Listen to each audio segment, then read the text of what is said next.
ಅರಿವು ಸ್ಪಾಟ್ ನ್ಯೂಸ್ಗೆ ಸ್ವಾಗತ. ನಾನು ಶಿವರಾಜ್ ಅಬ್ಕೆ.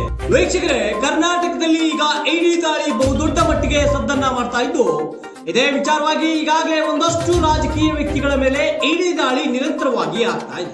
ಕರ್ನಾಟಕದಲ್ಲಿ ಇಡಿ ದಾಳಿ ಹೆಚ್ಚುತ್ತಿರುವ ಬೆನ್ನಲ್ಲೇ ಈಗ ಸಚಿವ ಸತೀಶ್ ಜಾರಕಿಹೊಳಿ ಅವರ ಭಾವ ಅಂದ್ರೆ ಸೋದರಿಯ ಗಂಡ ಮಂಜುನಾಥ್ ಅವರ ಮೇಲೂ ಕೂಡ ಈಗ ಇಡಿ ದಾಳಿ ಆಗಿರುವಂತದ್ದು. ಈ ಒಂದು ಇಡಿ ದಾಳಿಯಿಂದಾಗಿ ಸತೀಶ್ ಜಾರಕಿಹೊಳಿ ಅವರ ಸಹೋದರಿಯವರು ಕೂಡ ಶಾಕ್ ಆಗಿರುವಂತದ್ದು.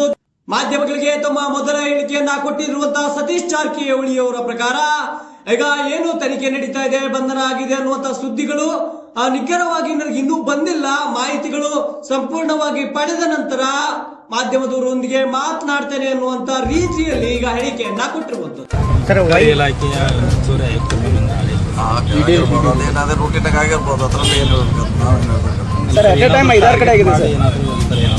ಗೊತ್ತಿಲ್ಲ, ಅದಿನ್ನೂ ಇನ್ವೆಸ್ಟಿಗೇಷನ್ ಆಗಬೇಕು. ಎದಕ್ಕೆ ಮಾಡಿದ್ದಾರೆ ನಮಗೂ ಗೊತ್ತಿಲ್ಲ. ಅದು ಹೊರಗೆ ಬಂದಾಗ ಗೊತ್ತಾಗ್ತದೆ ಎದಕ್ಕೆ ಮಾಡಿದ್ದಾರೆ ಅಂತ. ಮಾಹಿತಿ ಬರೋರಿಗೆ ಏನು ಹೇಳಲಿಕ್ಕಾಗಲ್ಲ ಹಿಂಗೆ ಅಂತ ಸ್ಪಷ್ಟವಾಗಿ ವೇಟ್ ಮಾಡೋಣ. ನಾಳೆವರೆಗೆ ಗೊತ್ತಾಗುತ್ತೆ ಏನು ರೀಸನು.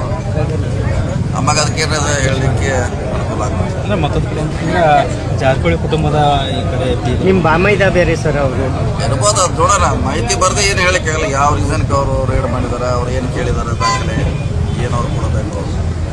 ಮತ್ತೆ ನಾಳೆ ಮಟ್ಟ ವೇಟ್ ಮಾಡೋಣ. ಏನಂತ ಅರ್ಜೆಂಟ್ ಏನಿಲ್ಲ. ಇವತ್ತು ಅಟ್ ಎ ಟೈಮ್ 7 ಕಡೆನೂ ಆಗಿದೆ ಸರ್. ಯಾವ್ದಾವ್ದು 7 ಕಡೆ ಆಗಿರ್ಬೋದು, 8-10 ಆಗಿರ್ಬೋದು, ಅದು ಗೊತ್ತಿಲ್ಲ. ಟಿವಿಯಲ್ಲಿ ಬರ್ತಾರೆ, ನಾವು ನೋಡಿದ್ವಿ ಅಷ್ಟೇ. ಸೊ ನಾಳೆಗೆ ಅದ್ರ ಬಗ್ಗೆ ಹೇಳೋಣ, ಮಾಹಿತಿ ಸಿಕ್ಮೇಲೆ ಹೇಳ್ತೀವಿ. ಏನು ಸರ್ ರಾಜಕೀಯ ಇಲ್ಲ ಅಂತ ಈಗ ಹೆಂಗೆ ಹೇಳ್ತಿಲ್ಲ. ನಾಳೆ ಬಗ್ಗೆ ರಾಜಕೀಯ ಐತೋ ಇಲ್ಲ ಅನ್ನೋದು ನಾಳೆ ಗೊತ್ತಾಗುತ್ತೆ. ಇವತ್ತು ಗೊತ್ತಾಗುತ್ತೆ ಸರ್. ಈಗ ಬೆಳಗಾವಿಯಿಂದ ಲಕ್ಷ್ಮಣ್ ಸವದಿ ಆಮೇಲೆ ಅಂತ ಲಕ್ಷ್ಮೀ ಹೆಬ್ಬಾಳ್ಕರ್ ಸಚಿವ ಸಂಪುಟ ಯಾವಾಗ ವಿಸ್ತರಣೆ ಆಗುತ್ತೆ ಸರ್? ಎಲ್ಲರೂ ಕೇಳ್ತಾರೆ. ಅಶೋಕ್ ಪಟ್ಟಣ ಅದಾರ, ಮಾಂತೇಶ್ ಕೌದಲ್ಗಿ ಅದಾರ, ಆಮೇಲೆ ಸೀನಿಯರ್ ಗಣೇಶ್ ಹುಕ್ಕೇರಿ ಅದಾರ. 5 ಜನ ಸೀನಿಯರ್. ಅದ್ರಲ್ಲಿ ಯಾರು ಸಿಗ್ತಿದ್ದೆ, ಯಾರು ಕೊಡ್ತಾರೆ ಹೈಕಮಾಂಡ್ ಸರ್. ಈಗ ಬಿಡದಿ ಟೌನ್ಶಿಪ್ ಏನಾಗ್ತಾ ಇದ್ದು, ಅಲ್ಲಿ ಪ್ರಿಯಾಂಕಾ ಖರ್ಗೆ ಅವರು ಒಂದು ಹೇಳಿಕೆ ನೀಡಿದ್ದಾರೆ. ಇನ್ ಕೇಸ್ ಅಲ್ಲಿ ರೈತರು ಏನಾದರೂ ನಮಗೆ ಭೂಮಿ ಕೊಡಲಿಲ್ಲ ಅಂತ ಯೋಜನೆಯನ್ನ ಬೇರೆ ಕಡೆಗೆ ಮಾಡೋಣ ಅಂತೇಳಿ. ಅಂತಂದ್ರೆ ಎಲ್ಲೋ ಒಂದು ಕಡೆ CM DKC ಅವರ ಕನಸನ್ನ ಇದಾಗ್ತಾ ಇದೆ ಅಂತ ಸರ್. ಇಲ್ಲ, ಗೊತ್ತಿಲ್ಲ, ನೋಡೋಣ. ಅದು ಚರ್ಚೆ ನನಗೆ ಪೂರ್ತಿ ಮಾಹಿತಿ ಇಲ್ಲ. ಮಾಹಿತಿ ಹೇಳಕ್ಕೆ ಪ್ರಯತ್ನ ಮಾಡ್ತೀವಿ ಸರ್. ಸಂಪುಟ ವಿಸ್ತಾರ ದಿನಕ್ಕೆ ಯಾವಾಗ? ಅದೇ ಹೇಳಿದಿಲ್ಲ, ಮುಂದಿನ ಇನ್ನೂ ಲೇಟ್ ಆಗ್ಬೋದು. ಈ 30 ಹಿಡಿದಿದ್ದು 30 ಅದು ಲಕ್ಷಣ ಇಲ್ಲ. ಜುಲೈದಲ್ಲಿ ಆಗ್ಬೋದು ಸರ್. ಕುಡಿಯುವ ನೀರಿನ ಸಮಸ್ಯೆ ಆಗ್ತಾ ಇದೆ ಸರ್. ಹಿಡಕಲ್ ಡ್ಯಾಮ್ ಮಳೆ ಆಗದೆ ಇದ್ರೆ ಇನ್ನು ಹಿಡಕಲ್ ಡ್ಯಾಮ್ನಲ್ಲಿ ಕುಡಿ ನೀರ್ಲಿಕ್ಕೆ ಇದೆ, ಇನ್ನೂ ಇಟ್ಟಿದ್ದೀವಿ. ಆದರೆ ಈ ಬೆಳೆಗೆ ಭೂಮಿಗೆ ಕಷ್ಟ ಇದೆ.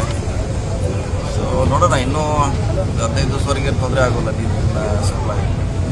ಅದಾದಮೇಲೆ ಮಳೆ ಆದರೆ ಎಲ್ಲ ಸರಿ ಹೋಗ್ತಿದೆ. ಇಲ್ಲ ಸರ್ಕಾರ ಚಿಂತನೆ ಮಾಡಿದ್ರು ಪರ್ಯಾಯವಾಗಿ ಏನು ಮಾಡೋದು. ಅಂಜಲಿ ನಿಂಬಾಳ್ಕರ್ ಒಂದು ಪೋಸ್ಟ್ ಮಾಡಿದ್ರು ಸರ್, ಅದ್ರ ಬಗ್ಗೆ ನಿನ್ನೆ ಹೇಳಿನಿ, ಬೆಳಗಾವದಲ್ಲಿ ಹೇಳಿನಿ. ಅದು ಯಾರು ಈಗ ಇಂಥವ್ರೆ ಇವ್ರ ಅಂತ ಹೇಳಲಿಕ್ಕೆ ಆಗೋಲ್ಲ. ನೋಡೋಣ. ಅಬಕಾರಿ ಇಲಾಖೆಯ ಹೆಚ್ಚುವರಿ ಆಯುಕ್ತರಾಗಿ ಕಾರ್ಯನಿರ್ವಹಿಸ್ತಾ ಇದ್ದಂತಹ ಮಂಜುನಾಥ್ ಅವರನ್ನ ಈಗ ಇಡಿ ಅಧಿಕಾರಿಗಳು ಬೆಂಗಳೂರಿನ ರೇಸ್ ಕೋರ್ಸ್ ಅಪಾರ್ಟ್ಮೆಂಟ್ ನಲ್ಲಿ ಬಂಧನವನ್ನ ಮಾಡಿದ್ದಾರೆ. ಜೊತೆಗೆ ವಿಚಾರಣೆಯನ್ನ ಮಾಡ್ತಾ ಇದ್ದಾರೆ.